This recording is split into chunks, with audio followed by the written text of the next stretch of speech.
Ongi etorriak denori, buenas tardes, bienvenidos, bienvenidas a todas. Mi nombre es Asier Arrizabalaga, soy el vicepresidente del Colegio Oficial de Fisioterapeutas del País Vasco y un placer una vez más poder estar en este espacio que por medio de webinar pues podamos compartir conocimientos. Y bueno, pues una verdadera gozada y muy agradecido a Maite Serra por su generosidad porque en muy poco tiempo pues hemos organizado aquí un super ciclo de webinars en el que ella nos va a compartir todo el conocimiento que tiene, o sea que estoy súper contento. Ya en febrero fue muy bien y bueno, ya hoy seguimos, hoy vamos a hablar de fibromialgia, descifrando su complejidad y desafíos, ¿no? Y acordaros, que no se me olvide, que el siguiente encuentro será el 16 de abril, donde hablaremos de ejercicio terapéutico en fibromialgia y cómo prescribirlo con éxito. Bueno, ya os iremos contando más adelante, pero cuando termine este ciclo de webinars tenemos una sorpresa ya para finales del año, o sea que estar atentos y no os perdáis ningún webinar, ¿vale? Sin más, paso a presentar a Maite, aunque ya es bien conocida por todas.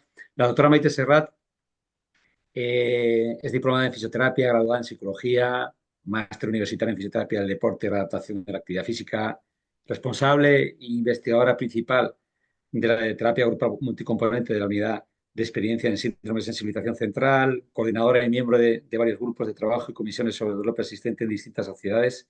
Y bueno, podríamos así seguir y seguir. O sea que, sin más, muchas gracias, buenas tardes, Maite, por estar aquí y Hola, muy adelante, buenas. cuando tú quieras. Muchísimas gracias, Asier, al colegio también por dedicarnos este espacio tan necesario a la fibromialgia y especialmente a ti, pues, por invitarme en estos webinars. Como decía, que bueno, la fibromialgia ya empezamos a hablar en el otro seminario, que hicimos así un poco de brainstorming de todo lo que las personas les podía interesar. Ahora vamos a focalizar más, ¿vale? Así os recordaba, ¿no? Que el 16 de abril tenemos el de ejercicio terapéutico en fibromialgia, con lo cual hoy no hablaremos de ejercicio terapéutico porque habrá un webinar específico para ello. Que sepáis que también el 14, aquí tengo espera que no veo muy bien, 16 de abril, luego el 14 de mayo de la parte más de abordaje psicológico y también que pueda o los conocimientos que sean necesarios para los fisioterapeutas, sí, hablaremos de esta parte. Y luego ya tenemos el último webinar, que es más allá del tratamiento convencional. Hablaremos de abordaje multicomponente, más allá también qué nuevas investigaciones hay de realidad virtual o no, de toda la parte de educación y qué nuevos enfoques tenemos, ¿no? Hago esta mini presentación para centrar el webinar de hoy, que lo hemos titulado Fibromialgia, descifrando su complejidad y desafíos, ¿no? Con lo cual, este sería el webinar más de introducción, de entender qué es la fibromialgia, si lo tenemos claro, incluso aunque no forman parte de mis competencias, ¿no? Porque yo soy doctora, pero no soy médico, pero podemos hablar de qué criterios diagnósticos se utilizan, cuáles no, si hay algunos que estén obsoletos o no, de prevalencia, de epidemiología, o sea, de toda esta parte inicial. Con lo cual, igual que el webinar de la otra vez, las personas que estáis conectadas sabéis que tenéis el chat para poder hacer preguntas y me gustaría dar unos minutitos que pudierais escribir qué preguntas, ¿no? No voy a hacer una presentación de PowerPoint porque lo que realmente me interesa, más que venir con una presentación ya hecha, es poder responder a vuestras preguntas, que al final acabo explicando, ¿eh? Y acabo diciendo todo aquello que considere que es necesario. Pero sí que me gustaría, podéis empezar a escribir, aquí a través del chat. Voy a escribir, hola, muy buenas. A ver si os animáis a poder escribir qué os interesaría de esta primera parte, entendiendo que las preguntas que hagan más referencia a ejercicio terapéutico, que hagan más relación a la terapia cognitivo-conductual o otros tratamientos, aparte de tratamiento, la abordaremos en próximos webinars. En este en concreto vamos a hablar de los aspectos nucleares, qué es realmente la fibromialgia, si lo tenemos claro, su parte de etiología, por ejemplo, tema de síndromes de sensibilización central, que sabemos que a día de hoy pues la unidad, ¿no? Donde yo estoy, como muy bien Asier me ha presentado, yo estoy en la unidad experta de síndromes de sensibilización central y sabemos que está enmarcada, ¿no? Dentro de estos síndromes, que si es correcto o no, qué luz arrojamos a día de hoy sobre los síndromes de sensibilización central. Vale, tenemos una compañera que ha escrito criterios actuales. Muy bien. No se sabe nada sobre la etiología, hay nuevos estudios. Muy bien. Criterios a día de hoy para diagnosticar. Voy apuntando, ¿eh? Diagnóstico.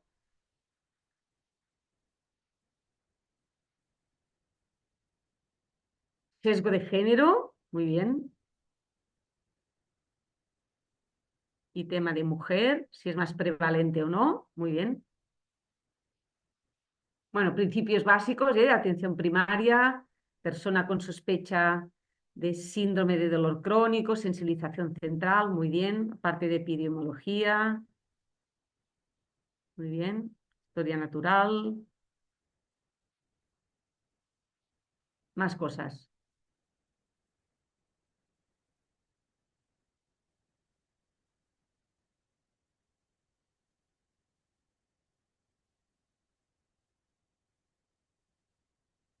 Diagnóstico diferencial con síndrome de fatiga crónica, perfecto. Encefalitis miálgica, salud mental, muy bien. Diferencias con el dolor crónico persistente. Esto hablaremos. Crónico persistente. ¿Quién lo diagnostica? Bibliografía. Muy bien.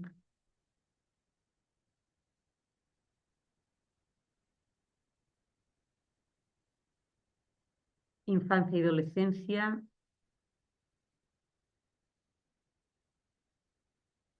Sí, la parte que comentáis de bienestar emocional, esta, si os parece bien, la comentaremos cuando hablamos de toda la parte más psicológica, ¿de acuerdo? La fibromialgia como una enfermedad inflamatoria. Perfecto. Influencia de la alimentación. Quizá la alimentación lo dejaremos para tratamientos, porque creo que hoy tendremos ya mucha tela. Lo podemos dejar para la parte de tratamientos, la parte de menopausia, alimentación. Aquí dicen, he visto buenos resultados en las publicaciones, FIQR, criterios previos y respondedores. La parte de tratamiento la abordaremos en el webinar específico. Farmacología, muy bien.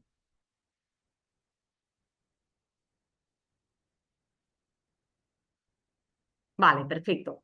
Pues mira, si os parece bien, empezamos, ¿vale? Porque ya tenemos unos cuantos temas. Empezaremos, ¿eh? Fibromialgia es una enfermedad, una especial característica de un grupo poblacional que les hace más susceptibles al dolor. Bueno, pues empezamos por el inicio.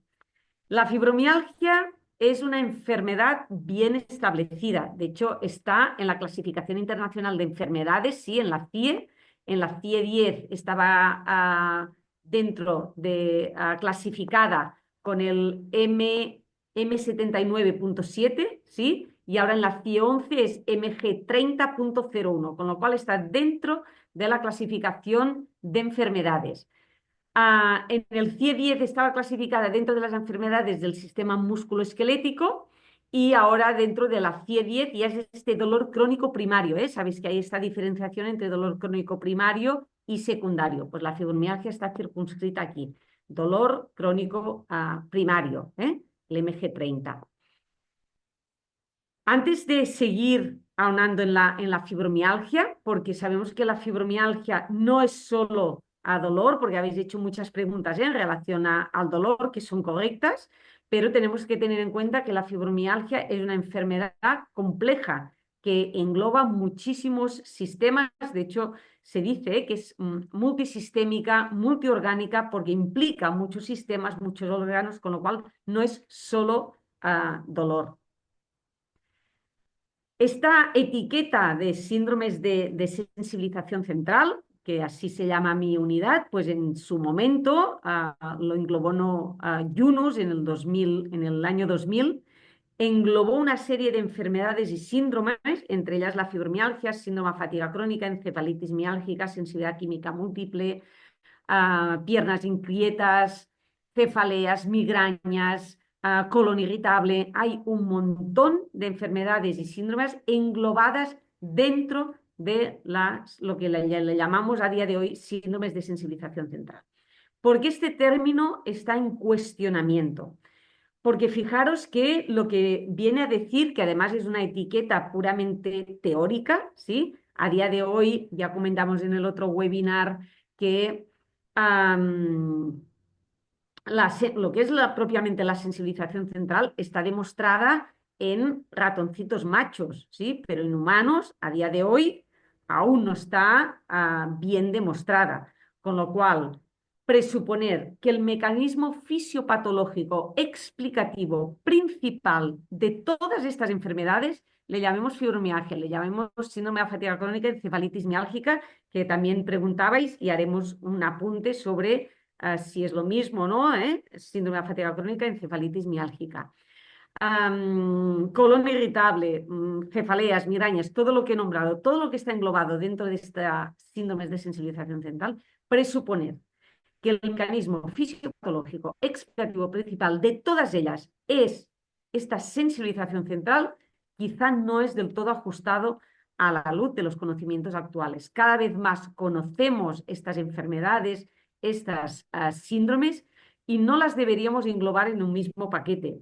Evidentemente, a nivel clínico, siguen compartiendo gran similitud de síntomas entre ellas, pero que compartan síntomas entre ellas no significan que se puedan llegar a explicar de la misma manera. Con lo cual, cada vez más tendemos a hablar, en todo caso, de fibromialgia, síndrome de fatiga crónica y otros síndromes afines, pero dejar la coletilla de síndromes de sensibilización central como etiqueta representativa de todas estas enfermedades.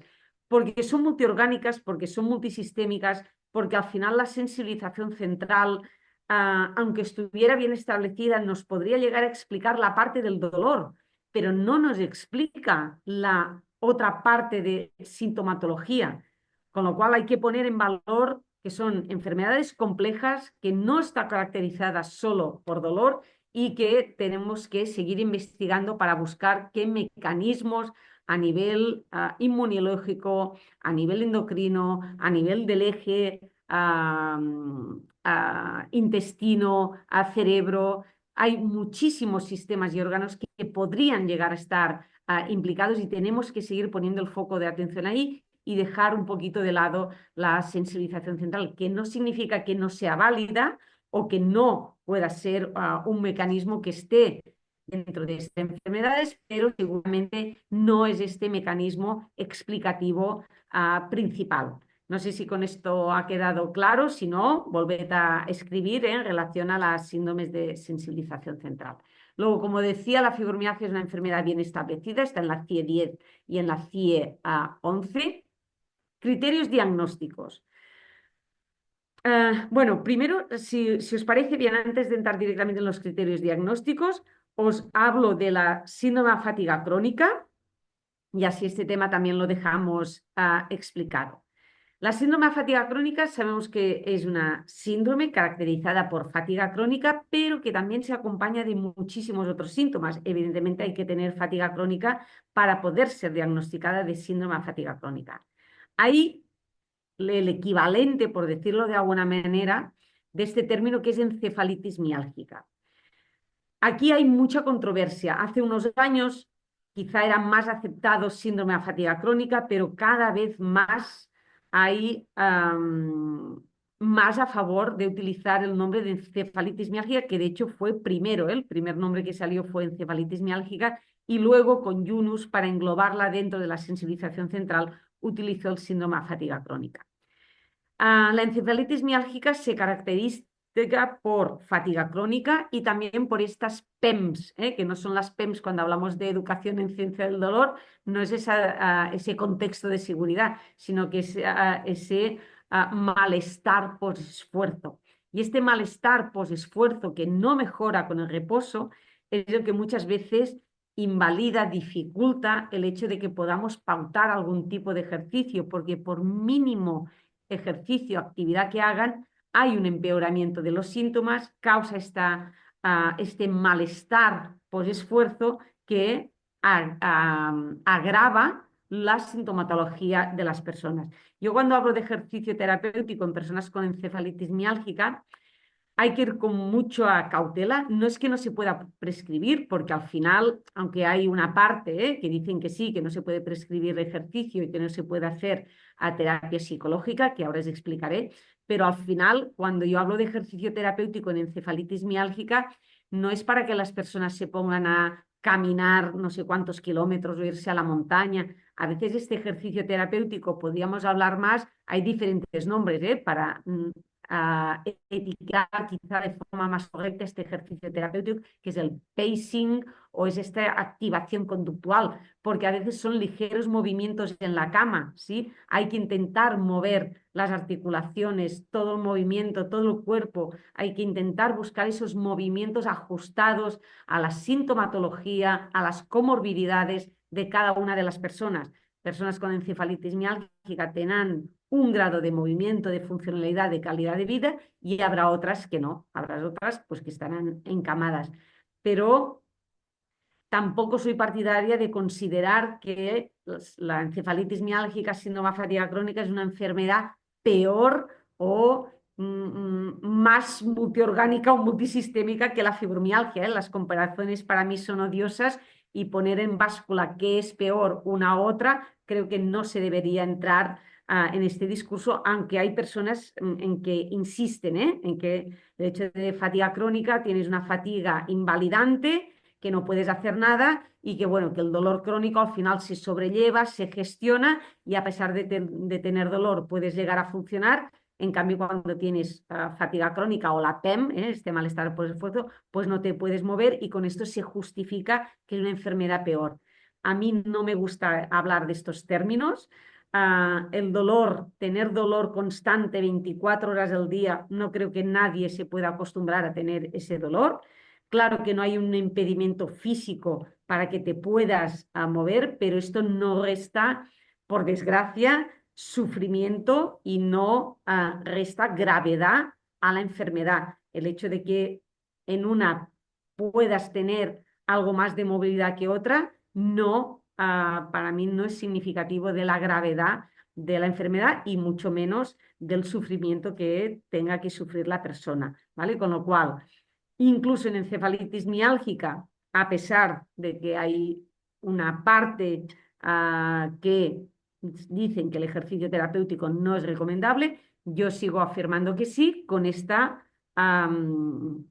matiz, que seguramente este ejercicio terapéutico en algunas personas sería más este pacing, o esta activación conductual de ligeros movimientos y no tanto de un programa de ejercicio.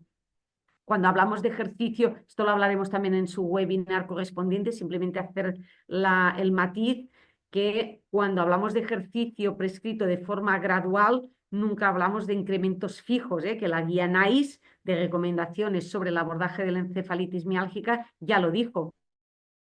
Ya está escrito que no se recomienda el ejercicio gradual de incrementos fijos, pero una cosa es fijos y la otra cosa es gradual. Y un gradual puede ser que hoy empiezo a hacer ligeros movimientos en cama durante 5 minutos y voy haciendo pequeños incrementos hasta que al cabo de 3 meses, pues en vez de 5 minutos estoy haciendo 10 y he ampliado las zonas de movilización, he ampliado el rango articular, con lo cual ha habido un incremento, ¿sí? Que ha sido gradual en el sentido que ha sido paulatino, individualizado, según las características, comorbilidades, intensidad de los síntomas de la persona y evidentemente también toda la parte de preferencias de la persona. No hay un solo ejercicio bueno para prescribir, sino que tenemos que tener en cuenta las preferencias de la persona y aquí entran esa parte de decisiones compartidas que es muy importante que lo tengamos instaurado. De la parte de ejercicio hablaremos en el webinar correspondiente, simplemente este apunte de la parte de ejercicio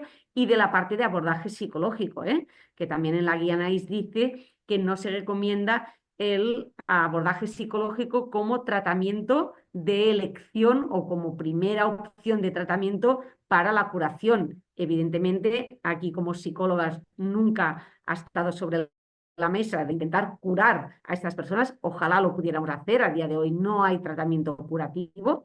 Tampoco se pretende con la psicología tratar específicamente la encefalitis miálgica. No son enfermedades psicológicas ni emocionales, ni mucho menos. Son enfermedades multiorgánicas, pero evidentemente conllevan mucho sufrimiento a estas personas por la falta de reconocimiento, por la falta de visibilización, por la falta de una comprensión correcta, por la falta de una buena atención. Y esto genera mucho sufrimiento y desde la psicología podemos ayudar a estas personas a este sufrimiento, pero no porque tengamos intención de abordar directamente una enfermedad orgánica a través de la psicología, que evidentemente tenemos un papel importante a hacer. Y esto lo abordaremos también en el webinar correspondiente de la parte de psicología.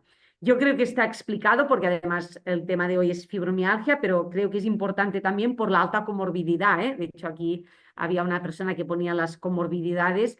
Una alta comorbilidad de las personas con fibromialgia es síndrome de fatiga crónica, la encefalitis miálgica, también la parte de sensibilidad química múltiple y otras añadidas, como he dicho, cefaleas, migrañas, piernas inquietas, colon irritable, ¿sí? No sé si tenemos en mente el recuadro de los síndromes de sensibilización central, pues hay muchas que tienen esa alta comorbilidad con las personas con fibromialgia.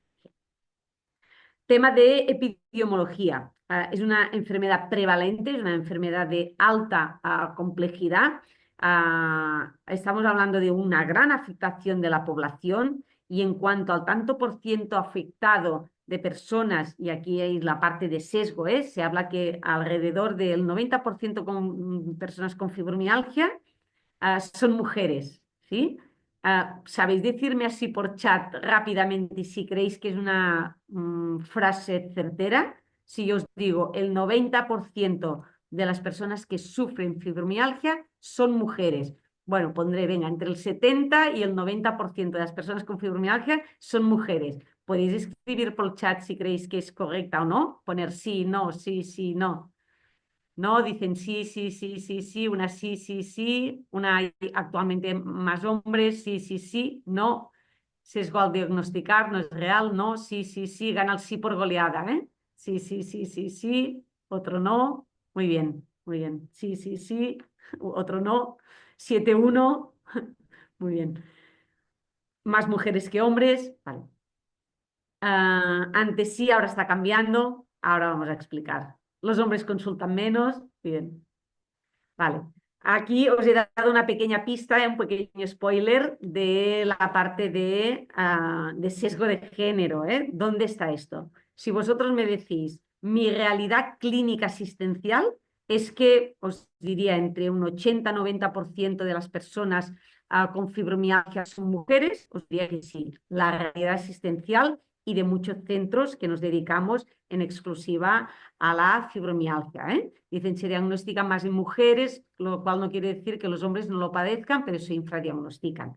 Muy bien, por ahí va un poquito, o del todo, lo que os voy a apuntar ahora. ¿La realidad es esta? Sí. De hecho, hace un año y medio, más o menos, desde el propio Departamento de Salud, aquí en la Generalitat de Cataluña, hicieron una encuesta y publicaron, por lo que actualmente es el X, ¿sí? el antiguo Twitter, publicaron el 90% de las personas con fibromialgia son mujeres. Y yo les contesté, se podría recuperar este tuit que dije, sí, es correcto, la prevalencia a nivel asistencial, como decía, seguramente de muchos centros que se dedican al tratamiento de personas con fibromialgia podrían corroborar este 70, 80, 90%. La realidad seguramente no es esta. Hay muchos estudios ya de hace años que apuntan al 66% y algunos ya están, no os diría la paridad, pero casi, casi. ¿Por qué? por estos, algunos de los factores que habéis apuntado, ¿eh? ¿En qué implica el sesgo de género? El sesgo de género implica que a día de hoy, las mujeres tenemos más tendencia a, si nos encontramos mal, ir al médico a buscar algún tipo de explicación, de ayuda, ¿sí? El hombre no tanto. Afortunadamente esto está cambiando, ¿eh? Y es muy necesario que cambie. Claro, el hombre de hace 50 años, para poder ser hombre hetero, ¿sí? No podía quejarse, había unos valores, unos estigmas culturales a los cuales se debía para poder ser este hombre hetero que yo no me quejo, yo no tengo dolor y yo me tengo que encontrar bien y tengo que ser aquí una persona súper fuerte y ya digo, al final, afortunadamente, todo esto está cambiando, pero la realidad que tenemos es que las mujeres, bueno, cuando nos encontramos mal, vamos más al médico a expresar nuestro malestar. Una vez estamos en consulta médica, el hecho de que expresemos que nos duele todo y toda la otra sintomatología, por el hecho de ser mujer, a día de hoy tenemos más probabilidad de ser diagnosticadas de fibromialgia y mal derivadas por doble al psicólogo o al psiquiatra. Un psiquiatra no debería llevar estas enfermedades. Aquí habéis apuntado, ¿no? ¿Quién lleva estas enfermedades? Se llevan desde reumatología. Podrían ser otros especialistas, ¿eh? El neurólogo, por ejemplo, pero no hay una evidencia de un daño a nivel del sistema nervioso. Aquí podríamos hablar mucho, del mal funcionamiento y demás, pero a día de hoy la fibromialgia se lleva desde reumatología, que además comparten también, por desgracia, muchas otras enfermedades reumatológicas. Y la síndrome de fatiga crónica, la encefalitis miálgica, habitualmente se lleva desde medicina interna. Ambas enfermedades se llevan también desde atención primaria, ¿eh? De hecho, hoy mismo hemos hecho un webinar de presentación de la aplicación de la terapia multicomponente de atención a la fibromialgia de forma grupal en todo el sistema público de salud de Cataluña. La verdad es que estamos muy contentas de haberlo conseguido porque es una enfermedad muy prevalente que necesitan de nuestra atención. Estamos las unidades especializadas, pero sin duda es una enfermedad que debe llevarse también desde atención primaria, evidentemente en plena comunicación con las unidades especializadas. Luego es o el médico de familia, sí, que lleva el diagnóstico de las dos enfermedades, o si no, ya a nivel de especializada, fibromialgia, reumatólogo y encefalitis miálgica, medicina interna, el internista.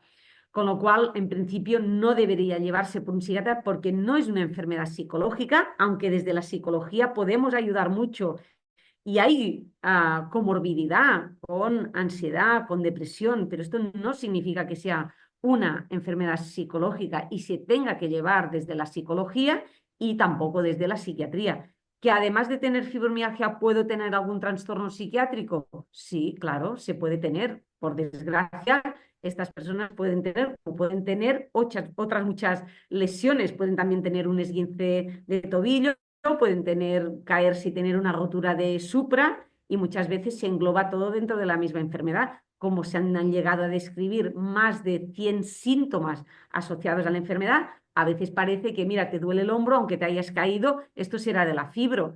Y dices, bueno, hay una persona que se ha roto el supra y han estado 3 o 4 meses, antes no le han diagnosticado. Con lo cual, mucho cuidado en meterlo todo en el mismo saco. Cuando la persona expresa una sintomatología diferente a lo que es su sintomatología habitual, hay que hacer exploraciones, hay que hacer una buena anamnesis, hay que hacer pruebas y hay que descartar que no tenga otra patología, que no tenga otro que pueda justificar esos síntomas antes de englobarlo como fibromialgia. Con lo cual, sí, por aquí dicen no psiquiátrico, pero estado de ánimo. Sí, claro, pero es que al final, no porque sea o sea, ¿cómo os explico? No es que, o sea, los trastornos que puedan llegar o los problemas psicológicos que puedan llevar a tener estas personas a nivel del estado anímico, de ansiedad, de depresión, causa o consecuencia, ¿sí? Muy diferente ponerlo como causa yo tengo un foco psicológico, psiquiátrico que me ha desarrollado la enfermedad, aquí os diría donde no hay evidencia para poder afirmar esto, evidentemente, o yo siempre digo al revés, una persona que tenga fibromialgia o encefalitis miálgica y me diga que no tiene ningún problema en su estado de ánimo, que no tiene ansiedad, que no tiene depresión y que está muy bien a nivel psicológico, bueno, pues no sé si es la persona que llevaría al psiquiatra, en el sentido de que es muy complejo tener estas enfermedades tan complicadas, ¿sí? Que te truncan a nivel personal, familiar, laboral, que te lo truncan absolutamente todo y no tener ninguna afectación a nivel psicológico, pero no porque lo tienen la persona en sí, sino porque la enfermedad es muy devastadora, como si habláramos de otras enfermedades, de cánceres o no sé, una persona que tiene un accidente y queda paralítica. Bueno, eh, no sé si decir la palabra lógico, ¿no? Pero todo el mundo puede entender que si acabo de tener un accidente de tráfico y me he quedado parapléjica, pues tendré una afectación psicológica y la paraplegia no es una enfermedad psicológica, pero me acarreará consecuencias psicológicas porque me ha truncado absolutamente toda mi vida. Pues en este caso es lo mismo. Lo único que una persona con fibromialgia o encefalitis miálgica visualmente no podemos decir. Vosotras, si me veis por la pantalla, no podéis saber si yo tengo fibromialgia o no. Y esto les pasa a todas las personas. Por eso reciban este estigma, ¿no? De, uy, con lo guapa que eres, con lo bien peinada que vas, con lo bien maquillada que vas, con lo bien aseada que vas, no parece que tengas fibromialgia. Bueno, es que la fibromialgia no se ve, ¿sí? Por eso se reivindica muchas veces esta invisibilización, que al final invisibilizamos desde la sociedad y desde los propios estamentos médicos. Y ya sabéis que por médicos me refiero a absolutamente todos, ¿eh? O sea, por el estamento sanitario, no solo los médicos, sino todos los profesionales sanitarios, porque al final en nuestra mano también está en reconocer, y el hecho de reconocer estas enfermedades las estamos haciendo también visibles. Si no, con afirmaciones de estas, uy, con la buena cara que hace, no parece que estés mal, aquí estamos menos teniendo y mucho el sufrimiento de estas personas y además estamos poniendo en cuestionamiento su propia enfermedad. Y aquí es donde obligamos a la persona a tener que aparentar físicamente, ¿no? Poner mala cara, ojeras, ir mal aseada para poder demostrar que yo realmente me encuentro mal. Y si no, os animo a probarlo. Un día que estéis mal, que estéis con fiebre, que estéis a 38 de fiebre, que no os podáis ni mover de la cama, que os duele todo, los ojos así vidriosos, que no os apetece hacer nada, que incluso tenéis ese lentecimiento de memoria, ¿eh? Tenéis ese embotimiento cognitivo que estáis hechos un añico, probadlo, probad de levantaros de la cama y decir, mira, durante un tiempo voy a intentar que no se me note lo mal que me encuentro, ¿sí? Voy a poner buena cara y me puedo poner delante del espejo y reír. ¿Lo podemos hacer? Sí, a pesar de que tenemos una fiebre que no nos apetece. Imaginaros esto a una persona 24 horas al día, 365 días al año. El sobreesfuerzo que tienen que hacer para poder hacer a veces incluso las actividades de la vida diaria es brutal. Y no por eso se tiene que haber una percepción visible a nivel físico. La persona, como digo, puede ir bien aseada, maquillada, no maquillada y no tener esa apariencia, ¿sí? Y no deberíamos pedir esa apariencia porque ya el sobreesfuerzo ya es máximo, ¿eh? Uh, por ejemplo, ahora decían, rotura de supra, puede que una fibromialgia tiene una sintomatología más acentuada o un umbral de dolor más bajo. Sí, claro, lo que tenemos que procurar cuando tienen otras enfermedades, en este caso una rotura de supra y necesitan un tratamiento de rehabilitación, porque deberían, no es que puedan, sino que deberían recibir el tratamiento adecuado para el esguince, la rotura, lo que sea, aunque estén haciendo un tratamiento, en este caso, por ejemplo, pues multicomponente de la fibromialgia, se deberían complementar ambos tratamientos, porque una cosa es la fibromialgia y la otra es la patología o la lesión que pueda acontecer. Lo que sí que tenemos que tener presentes que tiene fibromialgia, con lo cual puede ser que nuestro tratamiento no sea lo efectivo que habitualmente es, porque puede haber una perpetuación del dolor. Puede ser que yo esté haciendo un buen proceso de rehabilitación. Esto, si queréis, lo hablamos también cuando hablemos en el webinar de ejercicio terapéutico o en el último de tratamientos. Podemos focalizarnos más en esta parte de tratamientos, ¿eh? Porque sí que puede haber casos, por ejemplo, como una cirugía fallida de espalda, ¿no? Me han hecho una intervención quirúrgica, todo se ha reparado perfecto, está todo bien, pero ese dolor se perpetúa. Pues esto es lo que tenemos que tener en cuenta con las personas con fibromialgia. Tema de tratamiento lo hablaremos en el webinar correspondiente. Quiero seguir en el hilo de lo que decía, ¿no? Del 90%, ese sesgo de género, el infradiagnóstico femenino, el supradiagnóstico femenino y el infradiagnóstico masculino, porque el hombre que va a consulta y acaba explicando, ¿no?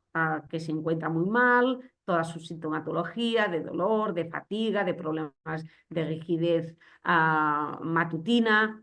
Puede haber también ansiedad, depresión, problemas cognitivos, el fibrofoc, ese embotamiento mental. Bueno, es más susceptible de que el médico diga que sí que cree con sus síntomas, con lo cual no derivo al psicólogo y al psiquiatra, sino que busco un diagnóstico que pueda explicar mejor su sintomatología antes de etiquetarlo con este diagnóstico de fibromialgia que a día de hoy, por desgracia, aún se sigue asociando a mujeres neuróticas y histéricas, pero esto es de hace un montón de siglos y por desgracia se ha perpetuado hasta el siglo XXI, que espero que entre todos, entre todas, podamos ya cambiar esto, dejar de asociarlo solo a mujeres y mucho menos a mujeres neuróticas, histéricas, porque no, evidentemente no tiene nada que ver con esto. Con lo cual, los hombres deberían ir a consulta, deberían explicar su sintomatología, ser diagnosticados de fibromialgia, entender que la pueden padecer, por desgracia, tanto hombres como mujeres y que este 70, 80, 90% hay un sesgo de género importante que, como digo, sufrimos los dos. Sufren las mujeres y sufren los hombres. Y en la parte de psicología también podemos ahondar, aunque quiero hacer ya el matiz ahora, de que también, ¿por qué digo mal derivadas? Primero, porque evidentemente no es una enfermedad psicológica, pero además una lanza a favor de los tratamientos psicológicos que demasiadas veces a nivel coloquial, incluso por desgracia a nivel profesional, seguimos asociando demasiado en que, uy, tiene un problema psicológico, esto es que tiene un problema personal, está loca, se le va la cabeza. No, la persona no, todas esas connotaciones, y ya nos digo que es imaginario, que la persona se lo autosugestiona, temas como que es psicosomático, la psicosomática, bueno, a día de hoy creo que ya no deberíamos seguir hablando de psicosomático porque al final psicosomático es ese fenómeno psíquico que me acaba afectando el soma, ¿no? Pero a día de hoy sabemos, y hace no tanto que salió un interfaz, ¿no? A nivel del cerebro que explica cómo un mismo fenómeno tiene afectación, tanto psicológica como orgánica. No es que un fenómeno psíquico me afecta a nivel corporal, sino que tiene ambas afectaciones con más o menos intensidad, una u otra. Pero es igual que a nivel somático. Yo me hago un esguince de tobillo y seguramente tendré una afectación a nivel psicológico y no le llamamos somatopsíquico porque es el mismo fenómeno. Yo tengo un esguince de tobillo y no es lo mismo que me haga este esguince de tobillo justo el fin de semana, que tengo que ir a pasar todo el fin de semana a casa de mis suegros y no quiero ir y digo, qué bien que me he hecho el esguince de tobillo y así tengo la excusa perfecta para no ir y poderme quedar en casa. Me he hecho el esguince de tobillo con un fin de semana que, mira, me voy al campo base del Everest y tengo muchas ganas de ir y vaya, me acabo de hacer un esguince y no puedo ir. Pues tendrá una afectación psicológica, ¿sí?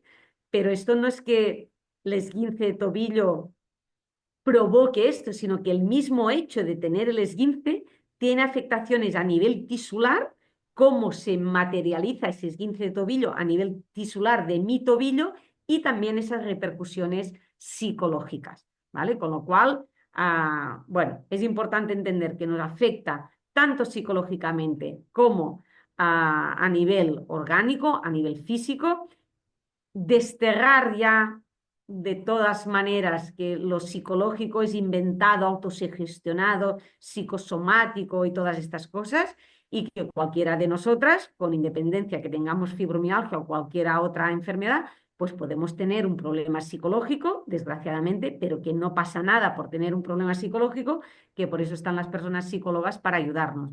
Igual que los trastornos psiquiátricos, yo puedo tener un trastorno psiquiátrico añadido, pero no de per se una persona con fibromialgia tiene que tener o es susceptible de derivar directamente porque tenga problemas psicológicos o tenga problemas psiquiátricos. Ya digo, si este tema os interesa, podemos seguir ahondando en el webinar específico que hablaremos de psicología, ¿vale?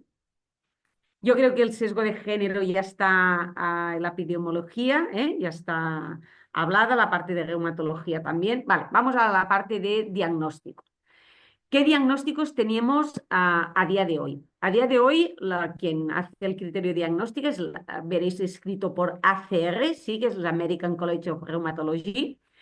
Hay los criterios de 1990. Los criterios de 1990 es ese dolor crónico generalizado en al menos 3 de las 4 regiones, y es cuando se diagnosticaba por puntos.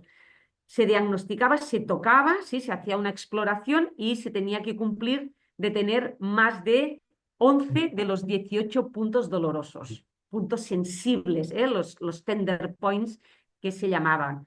A día de hoy no se debería seguir diagnosticando a través de estos puntos sensibles y mucho menos por sí mismos.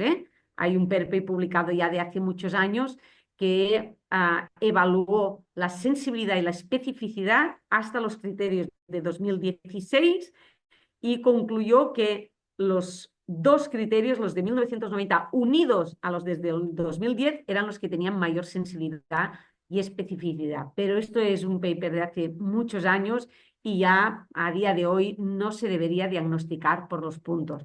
¿Qué criterios tenemos?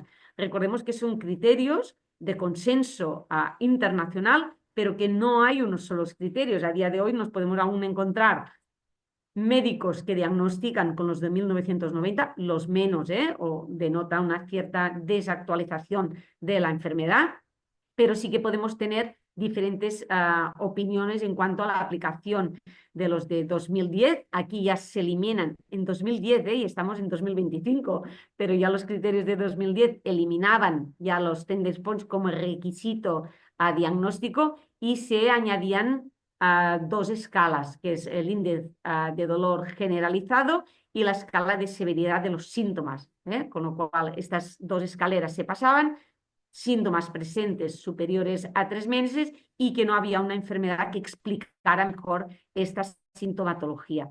Estos criterios fueron rápidamente revisados, tenemos los del 2011, que ya se introducen estos cuestionarios autoadministrados, se mantienen los dos índices, el uso de las dos escaleras, pero de forma autoadministrada para precisamente facilitar esta evaluación clínica. Y aquí ya se evalúa el dolor generalizado, la fatiga, alteraciones del sueño, la disfunción cognitiva, síntomas somáticos. No es solo dolor. La enfermedad ya desde el 2010 queda bien claro, con los criterios revisados del 2011, que no es solo dolor, por desgracia, sino que es esa enfermedad compleja con muchos síntomas añadidos. Y en 2011 se añade esa mayor flexibilidad para el diagnóstico sin necesidad de un examen clínico, ¿vale? Luego tenemos los del 2016, que es esta nueva actualización.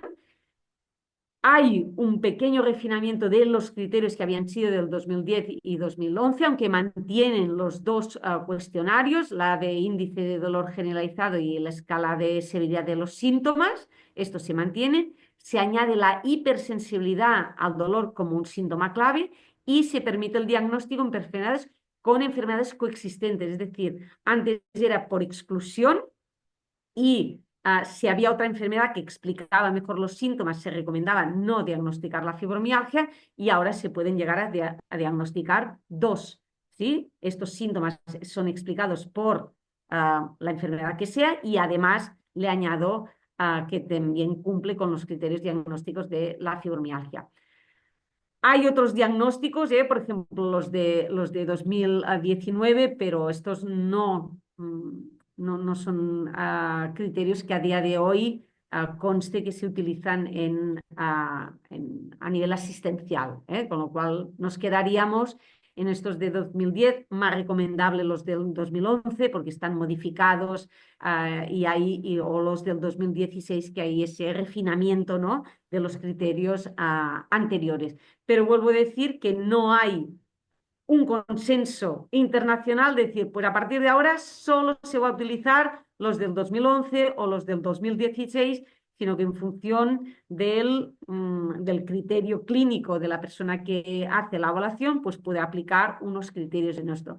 Esto genera desconfianza, sin duda, pero no solo en el propio profesional de estaré diagnosticando correctamente la fibromialgia, sino que también genera dudas en la propia persona que recibe este diagnóstico. Es decir, realmente tendré la fibromialgia, porque es una enfermedad que a día de hoy, con lo estigmatizada que está, pues bueno, es una enfermedad que cuesta, que cuando te la diagnostican, pues es difícil de sobrellevar por el estigma, la incomprensión y la invisibilización que a día de hoy aún lleva. Con lo cual es muy importante que hagamos este tipo de formaciones, que busquemos la información correcta y que les demos el soporte adecuado a estas personas.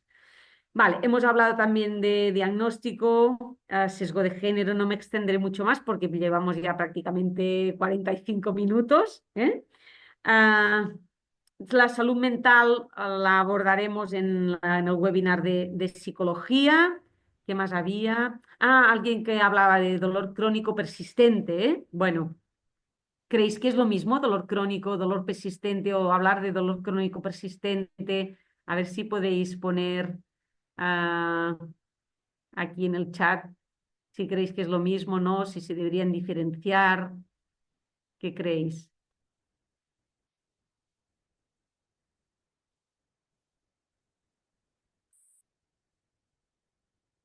No se deben diferenciar, no es lo mismo, no son lo mismo. No creo que sea lo mismo. Los que decís que no, que dolor crónico no es igual a dolor persistente, si podéis poner alguna frase, alguna palabra de por qué consideráis que no es lo mismo. Maite, disculpa que te Bien, corte. Si alguno de los participantes quiere que le abramos el micrófono, porque lo mismo es más sencillo, con que nos lo perfecto, escriba, le abrimos el micrófono, ¿eh? genial, genial. Pues si alguien quiere abrir el micrófono y si no escribir, alguien dice que están relacionados.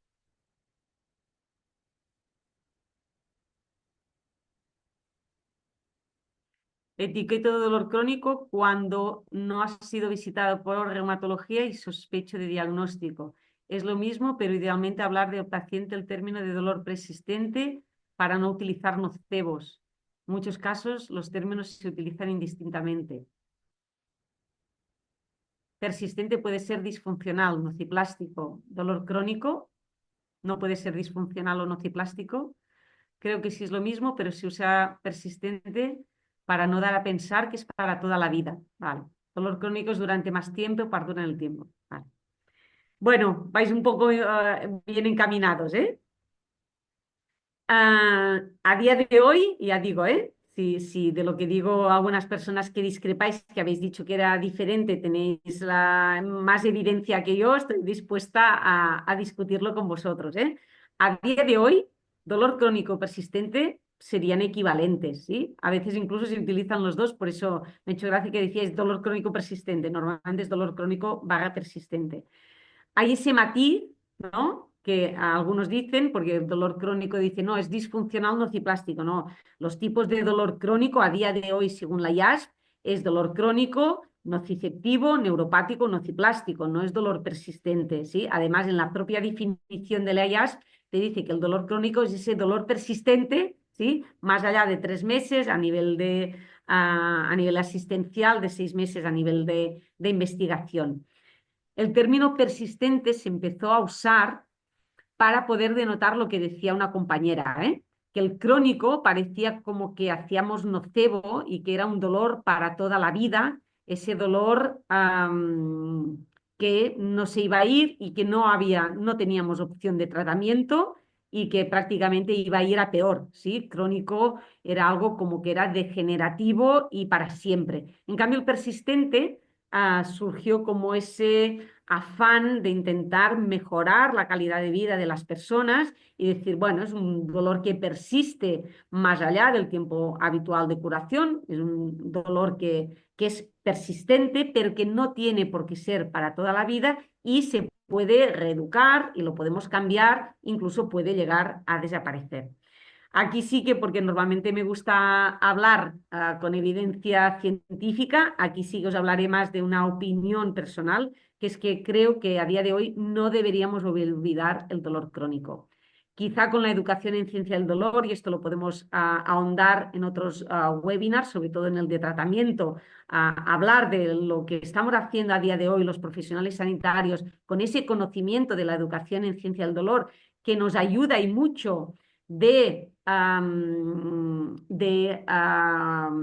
dejar el modelo biomédico de un lado, sí, la educación en ciencia del dolor nos aproxima a hacer el cambio de paradigma a un modelo biopsicosocial, pero quizá nos hemos pasado un poco de frenada y estamos poniendo mucho el foco de atención en los problemas psicológicos y sociales, que evidentemente los hay, ¿no? Y como psicóloga, evidentemente que esos factores son atenuantes, pueden ser perpetuantes, tienen una gran influencia, pero no deberíamos olvidar el bio. El bio sigue existiendo. Parece como que ahora podemos tener dolor crónico sin nada de bio, solo psico y social, y ya puedo tener ese dolor crónico, ese dolor para toda la vida, invalidante y prácticamente degenerativo, ¿eh? Con lo cual, aquí, si queréis, podemos, como os decía, hablar largo y tendido en el webinar que hablaremos de la parte de tratamiento, y aquí simplemente hacer ese apunte que no olvidemos el crónico, porque hay personas, y por ahí decían que los resultados que hemos publicado de la atención a las personas con fibromialgia con la terapia FibroWalk, la terapia multicomponente, ¿no?, que ahora hemos instaurado en todo el sistema de atención primaria de Cataluña, los resultados que nosotros hemos publicado con la terapia FibroWalk en el Hospital Vall d'Hebron es que el 70% de las personas mejoran más del 20% en el FIQ-R a los 3 meses. Posteriormente aún pueden seguir habiendo mejorías y hay casi un 10% que mejora más del 70%. Y estos resultados, que son esperanzadores, también apuntan que hay un 30%, al menos a los 3 meses, que no han mejorado lo suficiente. Sí, digo lo suficiente porque es que no pasen del 20%. No significa que no hayan mejorado, sino que si han mejorado un 19%, los contamos como no respondedores, personas que no han mejorado la terapia. Pero aún así sigue siendo un 30%. Con lo cual, claro que hay personas que hacen tratamiento y no mejoran. A día de hoy, por desgracia, no tenemos un tratamiento curativo, no tenemos un tratamiento que, aplicando una determinada estrategia no farmacológica, la educación en ciencia del dolor, el ejercicio terapéutico, lo que queramos, podamos decir que hemos encontrado la forma de tratar el dolor crónico y de reducir esta pandemia. Sí que con un correcto diagnóstico vamos afinando más qué personas tienen. Sabemos que el dolor crónico primario está tipificado como enfermedad y cada vez más podemos ir haciendo un correcto diagnóstico de las diferentes enfermedades, pero hablar solo de persistente no ayudamos a esas personas que sí que tienen ese dolor y que por desgracia va a ser para toda la vida. Hay que sacarle la parte, ¿no?, que decías de nocebo, que decía una compañera. Claro, no hay que decirle a la persona hay dolor crónico y significa que lo tendrás para toda la vida y que es invalidante, incapacitante, que no te puede ayudar y que irás a peor y que siempre lo tendrás. No es esto, es un dolor crónico que a día de hoy lo tienes, que vamos a ver con qué herramientas, con qué estrategias, dando información, te puede ayudar para que ese dolor, si no podemos llegar a que no sea de por vida, mirar a ver cómo podemos ayudar para reducir una parte de la sintomatología, mejorar la funcionalidad, mejorar la discapacidad, la calidad de vida, pero sin asegurar, afirmar que ese dolor va a ser lo que persistente denota, que es que va a ser persistente durante un tiempo, pero que lo podemos reducir. Es simplemente esa cuestión de matiz, por eso a mí me gusta utilizar las dos, porque ya me parece bien no hacer nocebo, evidentemente, pero sin dar demasiadas, no sé si decir esperanzas, ¿no? Una indicación que no podría ser representativa de todas las personas, porque no todo es afrontamiento activo, porque de aquí a responsabilizar a la persona que no pone suficiente de su parte y como no pone suficiente de la parte, por esto no mejora, entrar a culpabilizar a la persona, tenemos un hilo muy fino. Y simplemente este matiz, estoy de acuerdo con dolor persistente de usarlo, pero sin olvidar lo que a día de hoy es el dolor crónico, sacando esa connotación negativa de docebo, de darle a entender a la persona que crónico significa pues que no hay nada que hacer y que no le podré ayudar. Yo les digo que tienen dolor crónico, pero que a día de hoy tenemos estrategias, sobre todo de la parte no farmacológica, aunque a veces también ayudando de la parte farmacológica y más con todas las comorbilidades que tenemos, vamos a iniciar un camino para intentar sobrellevar, mejorar la sintomatología y a ver de forma individualizada en función de las comorbilidades, de la intensidad de los síntomas, en el momento vital que se encuentra la persona, de sus propias preferencias, esas decisiones compartidas, vamos a iniciar un camino de forma conjunta a ver hasta dónde podemos llegar y hasta dónde podemos mejorar su sintomatología en funcionalidad, en calidad de vida y en intentar sobrellevar las actividades de la vida diaria o una inserción laboral, o siempre de forma individualizada, nunca generalizada. Y, como digo, yo os animo a seguir utilizando ambos términos y no desterrar del todo el dolor crónico. Pues ya, yo creo que estoy ya en tiempo, ¿no? Porque ya estamos a la hora. Aquí decía, quiere decir que se ha tratado y se sigue tratando diferente a la mujer. A ver, aquí ahora me he saltado, espera, discúlpate. A ver, sigue tratando diferente a la mujer y al hombro, por lo que los síntomas son diferentes en género. Bueno, sí, sí, claro, es que nos tratan diferentes, a hombres y mujeres no nos tratan por igual, no, la credibilidad tampoco no es la misma. Muchos tratamientos que reciben a día de hoy las mujeres se han experimentado en hombres o a nivel de laboratorio con animales machos. Y en nuestro caso, pues sabemos que tenemos diferencias y que reaccionamos de formas diferentes. Nuestro organismo es diferente y tenemos que empezar a diferenciar y hacer investigación, tanto en mujeres, seguir haciendo en hombres, pero evidentemente en mujeres y saber el grado de afectación real que tiene esa enfermedad, ese determinado tratamiento por el hecho de ser mujeres. Sí, sí. Vale, aquí dice totalmente de acuerdo porque el crónico no sea una realidad, aunque el término persistente nos ayuda a poder manejarlo mejor. Totalmente de acuerdo. Sin querer remarcar lo psíquico y lo social, porque lo bio ya vienen de experimentarlo y les hablan de ello. Bueno, es que aún seguimos teniendo eso de que no tienes nada, ¿eh? Que esto si queréis lo abordaremos en la educación en ciencia del dolor, porque de pasar a que el cerebro es una opinión, a que el dolor es una opinión del cerebro, que por lo tanto la fibromialgia también es prácticamente una opinión del cerebro, que todo se puede desaprender para volver a aprender y que es un error evaluativo porque no hay daño y puedo tener dolor sin nocicepción. Aquí es todo psico y social y lo bio nos lo hemos cargado directamente. Esto es algo que hablaremos, si os parece bien, extensamente en el webinar de tratamiento, porque es muy necesario que hagamos un cambio conceptual de lo que realmente nos indica la neurociencia, la educación en neurociencia del dolor. Estamos dando algunos ejemplos, algunas explicaciones que ni la propia neurociencia sabe. No relacionar directamente que hay dolor sin ningún tipo de daño, que puede haber dolor sin ningún tipo de nocicepción y que todo es fruto de un error evolutivo que podemos desaprender para volver a aprender. No estoy diciendo que no esté de acuerdo, estoy diciendo que hay que matizar muchísimo esto que estamos diciendo para no caer en simplicidades que llevan a un reduccionismo de la enfermedad y que yo lo he oído de profesionales, la fibromialgia está en tu cerebro, como no hay ningún biomarcador, no hay una prueba diagnóstica fehaciente, ¿no?, de que tengas la enfermedad, es que no tienes nada.